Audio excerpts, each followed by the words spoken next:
আসসালামু আলাইকুম রহমতুল্লাহি ওবরাকাতুহ। দেখতে পাচ্ছেন মুষলধারে বৃষ্টি হচ্ছে। আইডিয়াল প্রিপারেটরি অ্যান্ড হাই স্কুলের মাঠে অবস্থান করতেছি। এটা হচ্ছে আমার প্রিয় কর্মস্থল এবং শেরপুর জেলার স্বনামধন্য একটি শিক্ষা প্রতিষ্ঠান। বৃষ্টির ব্যাপারে আল্লাহ রাব্বুল আলামিন কোরআনুল কারিমে অনেক জায়গায় কথা বলেছেন যে আমি যদি মাটির নিচের পানিকে শুকিয়ে দেই অথবা আকাশের বৃষ্টি বন্ধ করে দেই, কে আছে এমন যে মাটির নিচ থেকে এক বিন্দু পানি উত্তোলন করবে এবং আকাশ থেকে এক ফোঁটা বৃষ্টি বর্ষণ করাবে। অতএব বোঝা গেল বৃষ্টি রব্বুল আলামিনের ইচ্ছাধীন। তিনি ইচ্ছা করলেই রহমতের বৃষ্টি দিতে পারেন, আবার আযাবের বৃষ্টি দিতে পারেন।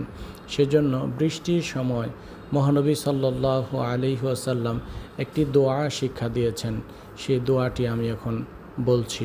আল্লাহুম্মা সাজ্জিবান নাফিআ।